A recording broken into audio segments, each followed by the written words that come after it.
die land leeg gesteel. Dis die waarheid. Hulle het baie gedoen, hulle sal het vir jou sê, hulle het 3 miljoen huise gebou, hulle het water vir die mense gegee, hulle het werk geskep, hulle het equity laws ingebring en allerlei goed gedoen. Maar die grootste fout waar is die ANC is dat hulle steel. Hulle doen korrupsie, hulle verryk hulle self. En dis een van die grootste foute wat ons sit mee, dis 'n kanker. As jou leier korrup is, gaan niemand onder hom nie korrup wees nie. Op die oomblik het jy 'n situasie waar 70% van die land vrek vir die honger.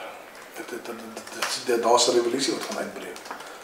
As daar nie iets gedoen word nie. Mense gaan die land in die brand gesteek word. Van Kaapstad tot Pretoria. En ons wil dit voorkom. En ons moet dit voorkom in 'n manier wat jy dit voorstel. Al klink dit vir jou, dit kan nie werk nie of is stupid, maar aan die einde van die dag, na ek lank met Malema gesit en gesels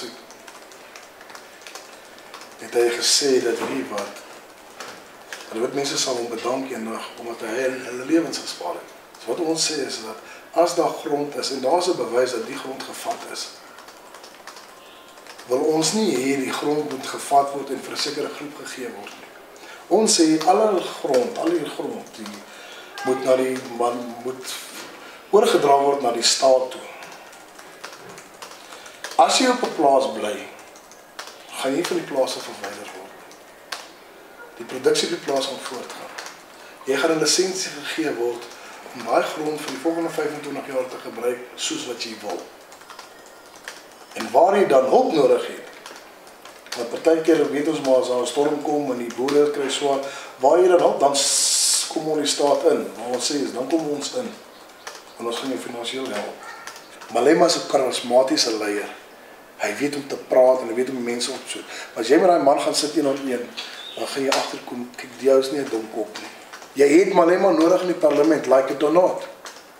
Jy het daai man nodig in die parlement, want hy gaan opstaan vir Zuma sê hy is besig om aan te jaag.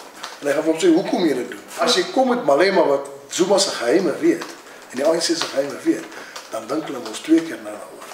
En hy is nog nie klaar met hulle, want hulle het hom verneder. Ek wil hê dat ons moet as 'n land saamkom, wit en swart, en oplossings vind vir die land. Ek wil hê dat die meerderheid van die mense in Suid-Afrika moet ekonomies vrygestel word, vrygesit word van onderdrukking, poverty. Ek kan nou met julle ry net hier oor in die straat, waar ek 'n projek roep, gaan ek jou in 'n squatterskamp invat. Gaan kyk jou lewe mense, klein swart kindertjies. Hoe moet hulle lewe in absolute vuilheid en siektes en rotte en rabbies? Dis mos nie 'n mens se lewe daar nie. Maar ek meen, my een pel het my reg gesê oor my vrou het gesê, ons moet liewer nie meer mekaar meng nie.